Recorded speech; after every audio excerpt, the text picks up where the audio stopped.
What is going on?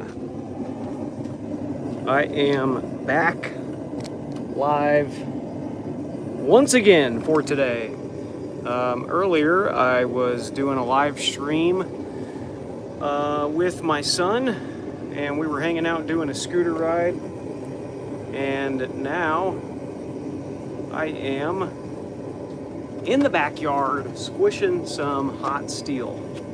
So, welcome to the live stream. Don't really have much of a plan. I'm just out here working, having fun. Thought I'd throw it on again for anybody who wants to hang out. I've got a couple of things in the forge that I am squishing down in the squisher. And if you got any questions, let me know. Say hello in the comments, and let me know what you're up to.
Currently, I am working on a kitchen blade for the viewer portion knife making challenge.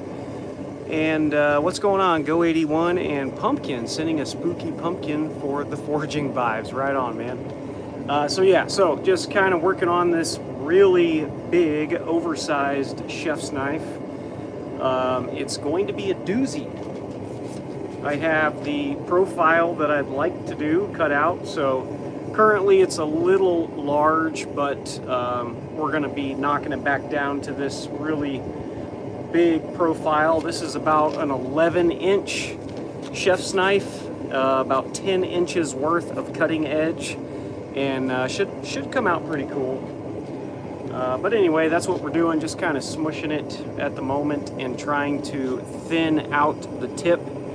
You can see we got a pretty good consistency down here, and then it's a little wider than it needs to be towards the tip. So anyway, that's what we're doing, just thinning it out some. Am I forging this weapon for your sweet revenge on your in-laws? No, I am not.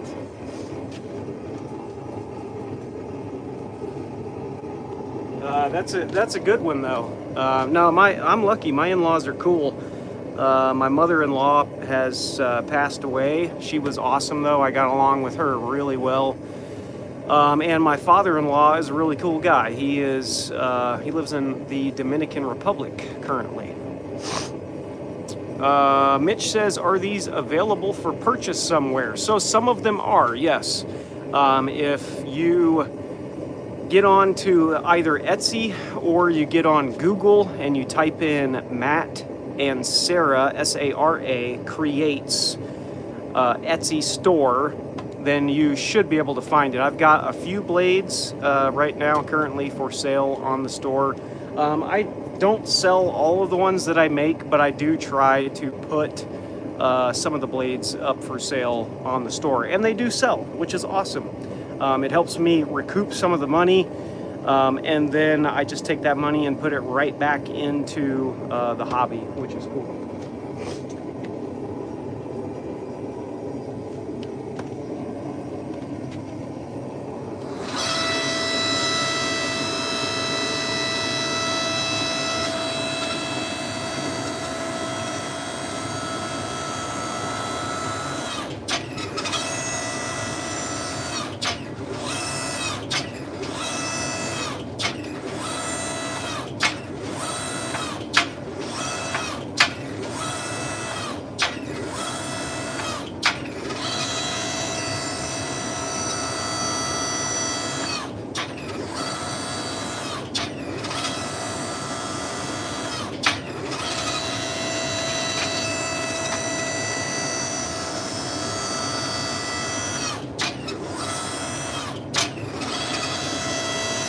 Also got a couple of railroad spikes that I'm starting to lengthen, and we'll turn these into some blades as well.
It's kind of hard when you have multiple items in the forge and you're trying to shuffle in and out and make sure you don't overheat one. It's a lot to keep an eye on. So I'm doing my best there. Hello world. He is the nicest person I know. What's up, Kyle? How are you, man? Glad you're on the live stream. How is your Sunday, brother? Are you having a good day? I know Kyle Hop. For those who don't know him, I work with him, and yeah, we have good times at work. Shy Rat. What is up, Shy Rat? Well, just edit that out. Morning, OG. What's up, buddy? Yeah, Kyle, how's it going, man? Last week was a banger, man. We were busy at work, and lots of stuff going on there. Sometimes it can be a lot. I'm doing good. I'm sitting at BioLife right now. Nice.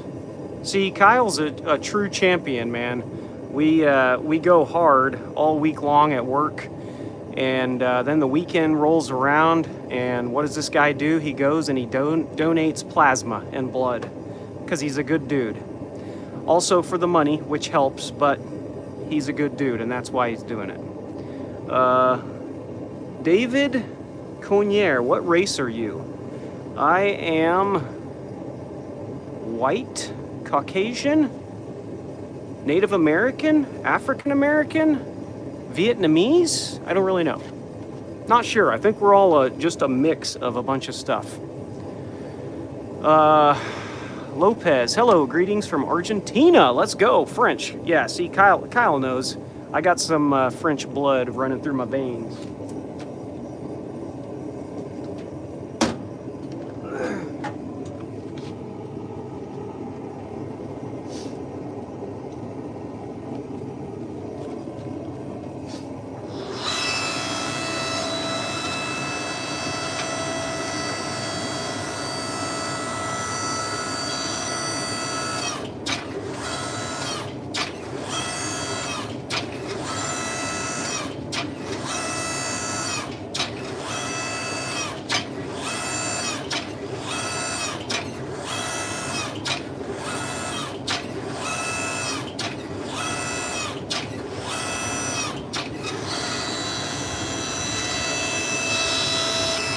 Starting to thin that down a little bit, so that's good.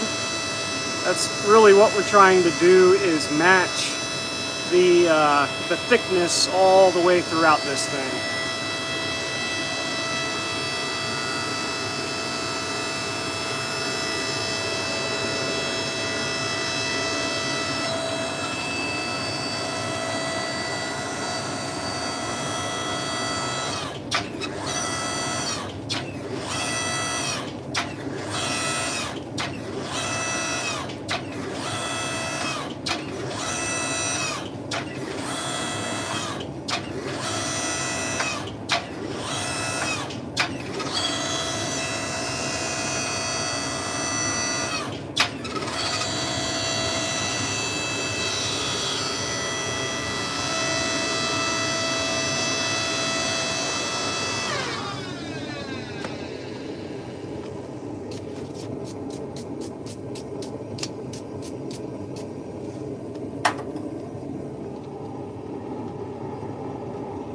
And as far as the railroad spikes go, for those, I'm just trying to get some length out of them currently.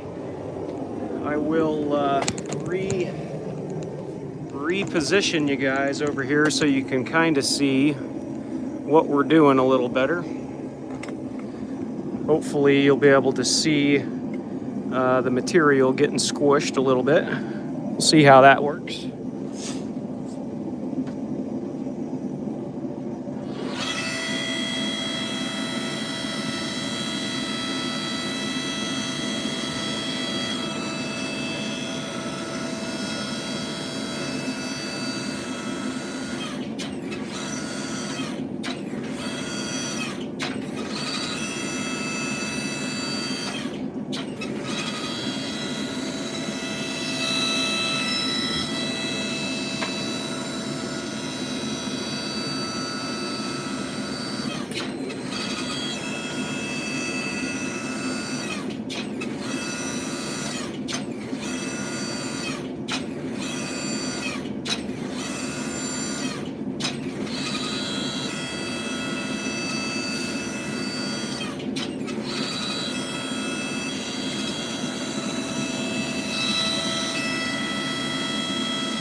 So my current problem that I'm having is my tongs. You can see these tongs stink.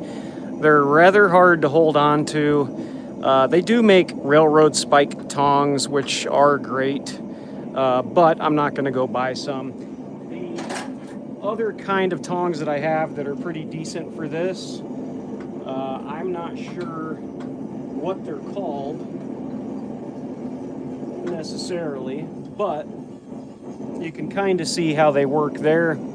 The problem is when I go to stick it in here and I'm holding on to it this way, I can't squish any of the stuff back here by the head, unless of course I turned it around. But anyway, tongs are important, no doubt about it, and you don't really hear people talk about that too much. But you definitely, before you want to start forging something, you got to think, what tongs am I going to use? How are they going to work? And could there be a better tong out there for what I'm doing? Because I feel like a lot of the times the answer to that question, at least for me, is yes, there are better tongs.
Now what I'm going to do is I'm going to go ahead and throw my other dies in here, and instead of having a flat surface, they're going to have more of a rounded dome, and you'll see the difference in what it does when you put it under the press here.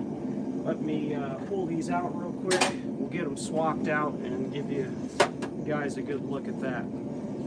These are mainly going to be for flattening these dies, and just in general kind of squishing material flat for the most part. And these things get really, really hot.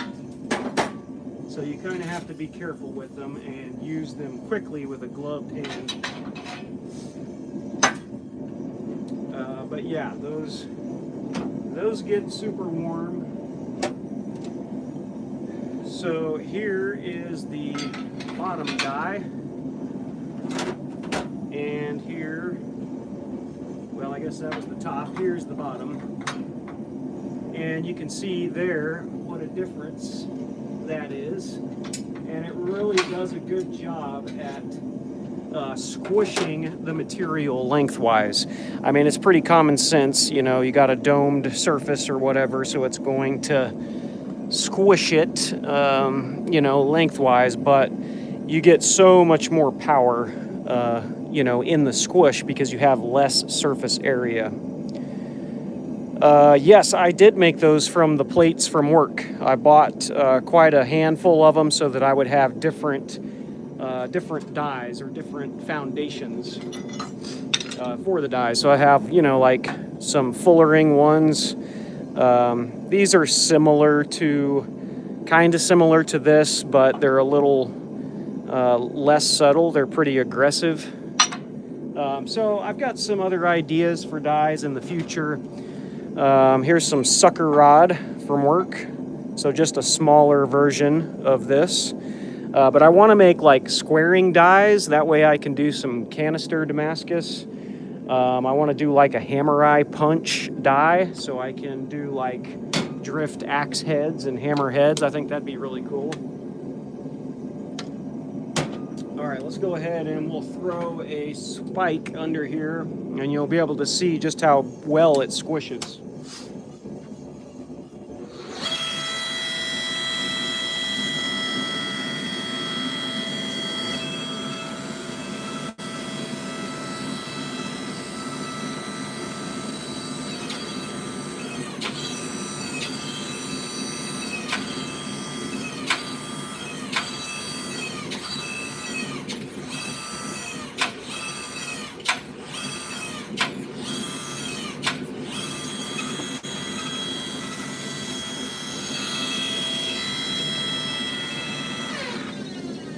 I mean, it's really almost to the point where you almost have to be careful not to squish it in half.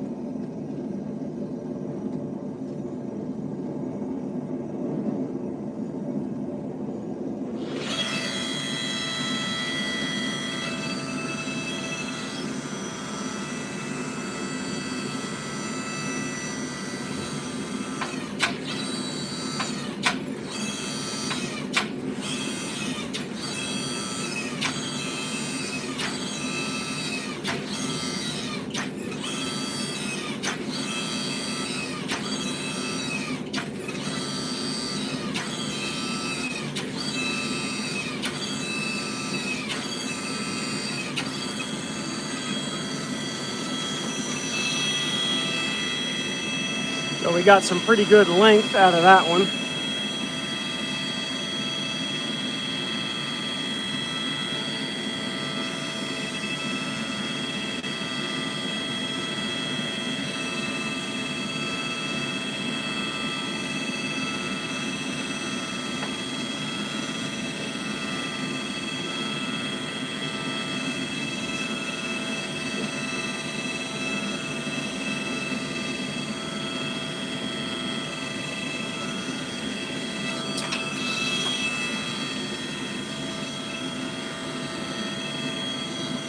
And just about dropped that one.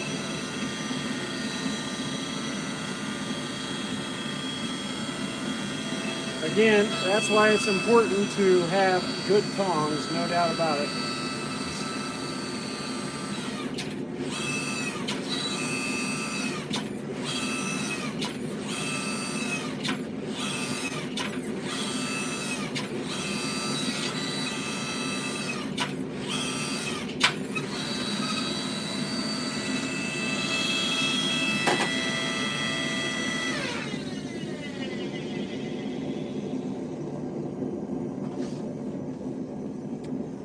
And now that we have them squished out a little bit, what I'm going to do is throw the flat dies back in, and we'll get those big waves squished out of there.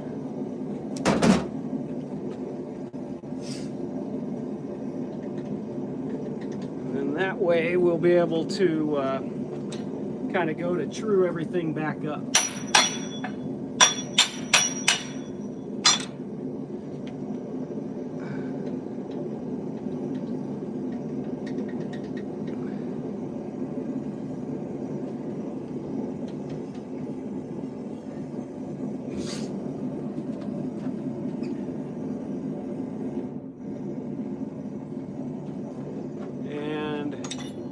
This happened to me last time. I've got a little spacer piece of metal in here that I use to stabilize this front plate.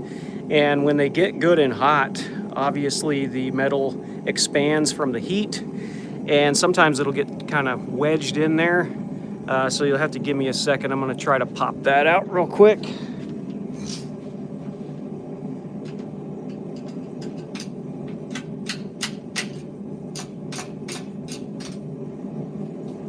Something else real fast to get that out of there.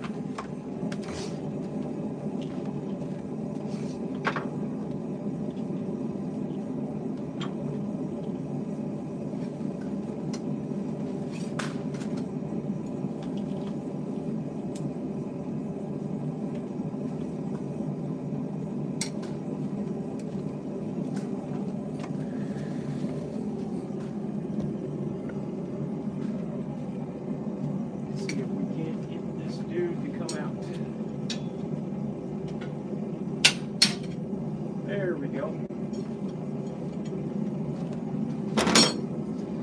Just needed a little love tap, and then starts to come out there. So we'll go ahead and get this die pulled out of here.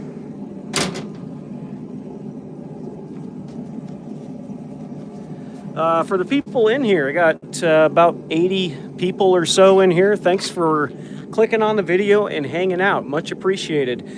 Do me a favor, if you're not subscribed, hit the subscribe button. Give the video a like. That would help me out a bunch, and I would really appreciate it. All right, so we got the flattening dies back in there. And man, these things are warm. It really doesn't take a whole lot of time touching hot metal to get hot. What's up, Duck? How are you, man?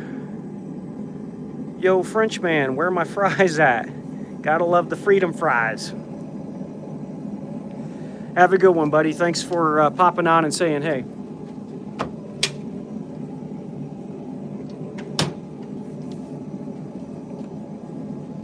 All right,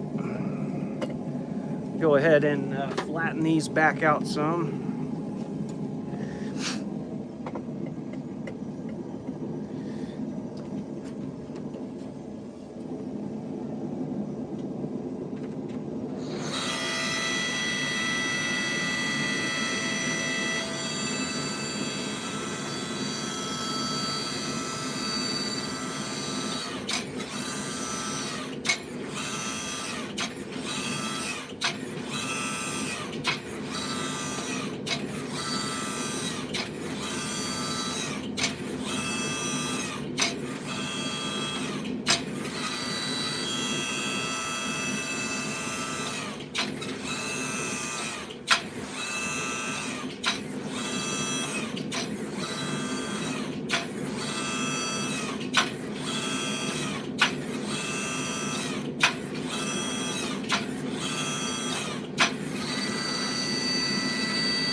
So, what are you guys up to this weekend? Power of the hydraulics. Yeah, absolutely, man. I thought it was a wood chopper. Yeah, it is a wood log splitter. This is a homemade forge press. And if you're interested in making one, I would recommend that you do it because it is not as hard as you may think. It's pretty easy if you can weld a little bit and think through some of the design aspects. It's really not complicated. I have a video out on my channel sharing how I made it. I share with you which forge or which hydraulic wood splitter I chose off Amazon. All of the steel on here, all of this stuff was scrap steel from work that I got for free. So I have about $300 in materials into this thing. And if you've ever researched a forging press, some of the cheaper ones are like $2 or $3 grand. So you can really save yourself a lot of money if this is something you're interested in, blacksmithing and knife making. They really do come in handy for lots of stuff related to those two things. But anyway, yeah, it's pretty cool.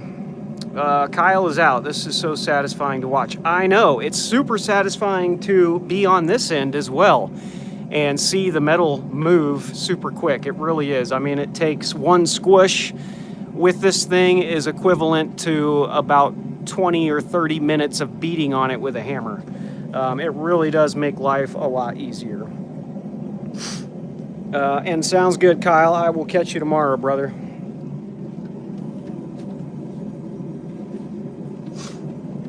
For those that are still in here, appreciate you guys hanging out. Thanks so much for hanging out with me. My name is Matt, and I make knives on my channel. That's most of my content is knife making related. So I pretty much have been doing this for about 2 years on YouTube, and I'm not super famous. I don't have a huge following, but I do have a really cool community of friends that I've met and other people that really enjoy making knives.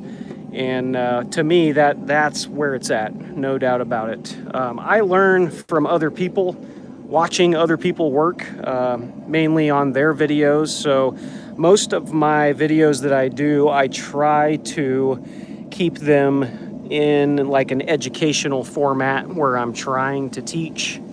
And sometimes I try to do entertaining videos as well. I try to mix it up, but I do like teaching and sharing some of my processes and that sort of thing.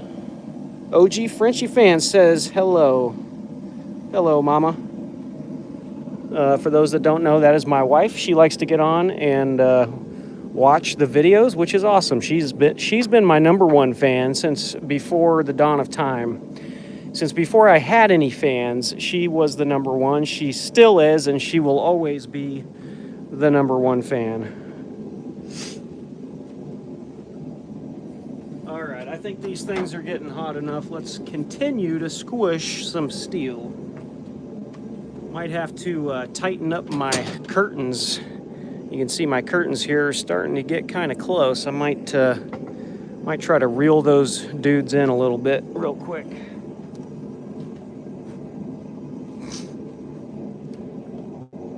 There we go. We don't want any holes in the curtains, and we certainly don't want them to catch fire. That would not be good.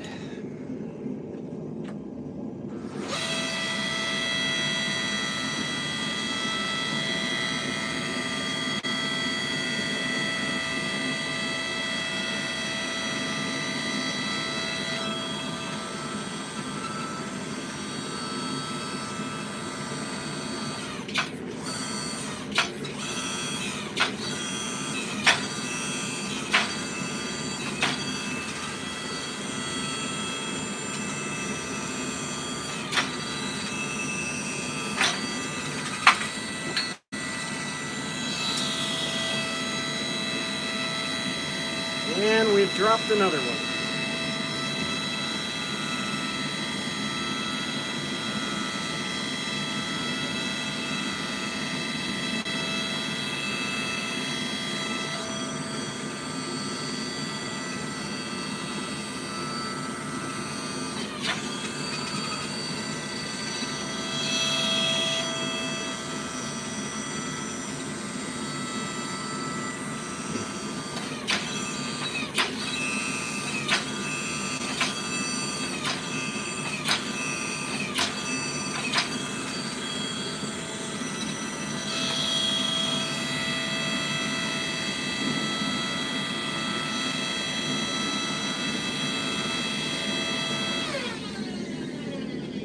Yeah, so sometimes you can,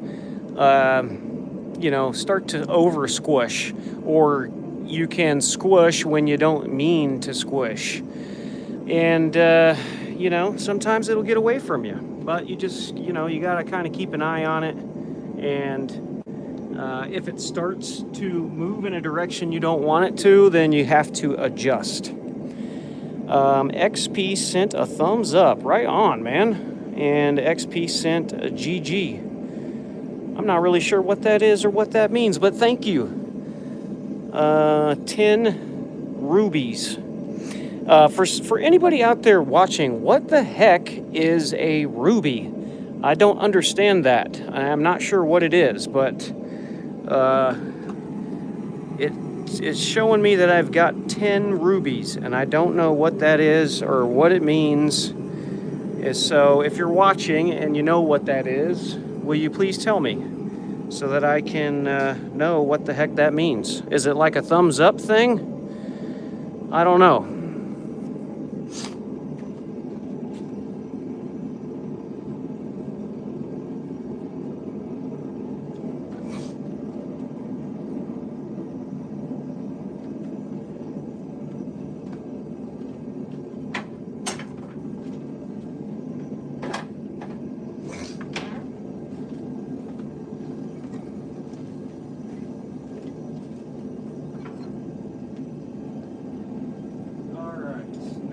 Going to flip these spikes around, and we're going to try to start squishing more towards the head of the spike, and we'll try to get some length out of that section.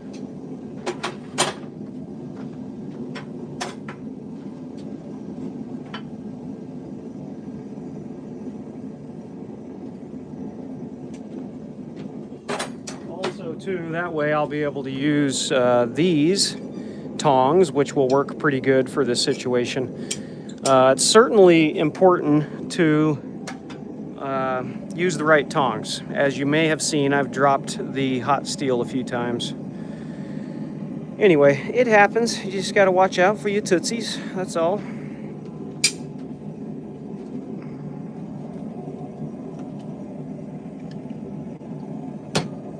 Let me know if you guys can still hear me and see me.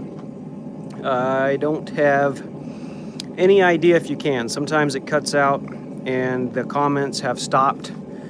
So sometimes people just don't speak. Other times I feel like it might glitch or I might lose internet connection for a minute. Let me know if you can hear me though. Gerald, thank you, loud and clear. He says hi. What's up, Gerald? Thank you, man. Appreciate that. Very cool. Thank you, guys. Alrighty. Let's see what kind of damage we can do towards the head of the spike.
Yeah, you can tell you can get a heck of a lot more accurate when you have a good set of tongs that are holding on.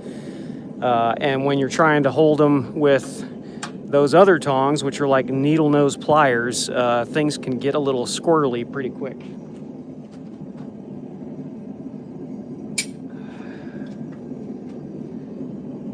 For those that are just joining us, hello, such as Frog and anybody else. Not very loud, yes. Sometimes I don't have a microphone, so if I'm right behind the phone, you can probably hear me really good, and when I start to move away is probably when I get quieter. I've also got this other blade I'm working on, which is this one. I've just taken it out of the forge at the moment. That way I don't overheat it. But this is going to be a chef's knife that I'm working on, and it's made out of a farrier's rasp, basically one of these. And so I've spent some time in between the hammer and anvil and the forge press over here, kind of widening this out, and I'm going to be turning this into a cool chef's knife here soon. I actually haven't made a whole lot of chef's knives. I've made, let's see, 1, 2, 3 so far. So I'm not an expert at making them, but each time I make one, it's cool because I can use it for a little bit and test it and see what I like about it, see what I don't like about it. And that's really the best way to get feedback on it, is to just use it and see what you like about it. The last couple that I made were pretty thick. They were probably somewhere in this thickness, maybe an 1/8 inch or so towards the spine. And then towards the cutting edge, it got really skinny, but I really want to try to make a thin one, like maybe a 1/16 inch, just to see if it'll slice any better. I don't know if I'll do that to this one, as I'm still trying to incorporate a lot of the texture of the rasp, so you can see all the texture left up here. And I thought it'd be cool to try to have that in the finished look so that you know it's a farrier's rasp. So I probably won't thin this one out, but next time I do one, I probably will.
So, we've definitely made a little bit of progress on those spikes. Let me go grab something and I'll show you kind of what we're making with these, so you got a better idea of what it looks like when it's done.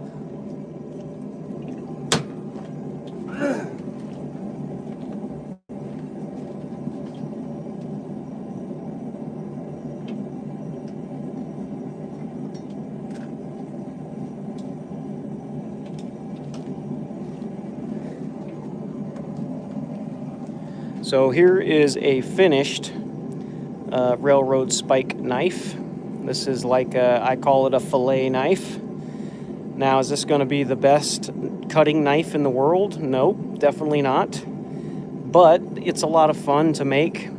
You can do some decorative twists on the handle, and I really like drawing them out pretty long. It's just cool. You know, you see a lot of railroad spike knives out there that are cool, but a lot of them are short, and you don't see a whole lot that are long like this. And I just feel like it's something cool to do. So I do have, I believe this one still available right now on Etsy, and I think I'm asking 45 bucks. I want to say that's the price. I just got done shipping one of these off to somebody who bought one. But yeah, it's available. They're really cool. They're not going to be the sharpest knives in the world, but there is an edge on this thing, and it does cut. And when it gets dull, it's something you can just go back and touch up and sharpen up. Let's see here if I can find something. There's a little scrap sheet of paper. So you can see it cuts. May not be the sharpest knife in the world, but it's sharp enough to cut. So anyway, they're just a lot of fun to make, and kind of a cool item to have and to hold on to.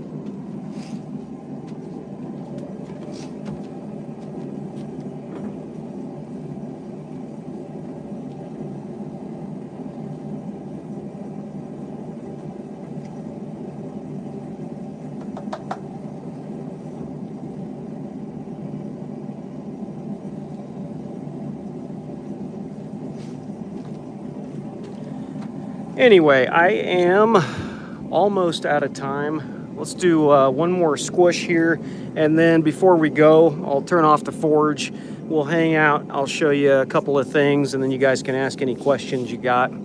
Yeah, should be good. I'll go ahead and throw you back over here. We'll give it another squish and see where we can finish these up at.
Yeah, so there we go. That ain't half bad. Definitely started to get some good length out of them. And from here, I'll probably either use the drawing dies to get a little bit more length out of them.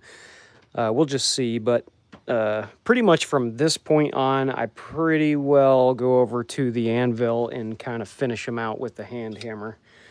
It's kind of hard to shape stuff up on this press. It's not the best press in the world. Obviously, it's homemade. So, but it does work, and I mainly made it to make Damascus. That was the main reason. And it does an impeccable job of that. To be able to squish steel, you know, a bunch of layers of steel, it's hard to do by hand. It really is. So that's where the press kind of shines, is doing the Damascus. But yeah, you can see this one was one I did for the military challenge, for the YouTube Knife Makers Military Challenge. This is a 60 layer random pattern Damascus. I turned it into a French saber, And it turned out pretty cool. You know, the pattern is pretty wicked sweet. Let's see if we can get you outside and get you a better shot of it. It's kind of hard to show it in the light in here sometimes. Get you in the sun, maybe. Might be able to see it a little better. Yeah, hopefully you can see that a little better. Anyway, very interesting. I'm not great at Damascus. In fact, I have not made a ton of it. So it's still, at this point, kind of like a experiment. You know, each time I do it, I learn something about it. But anyway, yeah, this was a ton of fun making this thing. And it turned out pretty good for my first long sword made from Damascus. I'm pretty pleased with it for the most part. So anyway, we made some pretty decent progress today. I really appreciate you guys coming on here, liking the video. That's super helpful. If you're not subscribed and you're feeling generous, hit the subscribe button. That would mean a lot to me. I'm trying to get more subscribers, although that's not the most important thing. It's cool to see the numbers go up. You know, it just kind of shares with me that more people are digging what I'm doing, which is important. I just put out a questionnaire earlier this morning, and it is a genuine question that I have. The topic is knife making dying on YouTube? When I started watching people build knives, you know, 3 years ago or so, I realized that there was a ton of videos, and they were really popular, and it was a lot of different people doing lots of different stuff. You know, like, oh, I made a Damascus knife out of washers and screws, or I made a canister out of bandsaw blades and bottle caps, or, you know, whatever. So those were really popular. And then the other ones that were really good was like the full build videos where it's kind of like time-lapsed, and they're just showing the process of making a knife start to finish. So that was my question, you know, it was like, is that still popular? And what subtopic in knife making is more click-worthy, or what subject interests people the most? Is it just watching someone make a knife? You know, from start to finish, like a full knife build video? Is it more about the Damascus type stuff? Like, oh, I'm not going to watch it unless I can see a cool pattern. Or is it people wanting to learn, so more education style videos? Or is it more people wanting to know how to forge and people watching to try to learn forging? That is a pretty good general question that I don't know the answer to. So I don't know. If you guys have input, let me know what you think. I think it's a mix, and I try to do a mix of all that stuff on my channel, but I try to focus more on the education part, or at least sharing, you know, what I've experienced and learned. So anyway, it's just something that interests me, I guess. 600 Plant Life says, what happened to freedom of religion and the Constitution and the Geneva Convention and the Native Right Act? What happened? Yes, what did happen? And what is happening with people out there? I tell you what, man, people's is crazy. No doubt about it. But all you can do is just be yourself, and you try to share positivity, spread as much love as you can spread. And I think if you do those things to the best of your ability each day, then you are making a difference. That's all you can do. Anyway, it doesn't look like anybody has any questions, which is cool. I really appreciate all of you guys hanging out in here. Thank you again for watching. Thank you for liking the video. And if you haven't yet, hit the subscribe button. That would be super cool. I would love to have you as a subscriber. You don't have to even watch. You could just hit the subscribe button and keep going about your day. Anyway, appreciate you guys very much. Thanks for hanging out, and I'll catch you guys in the next one. Hope you guys have a great rest of your weekend.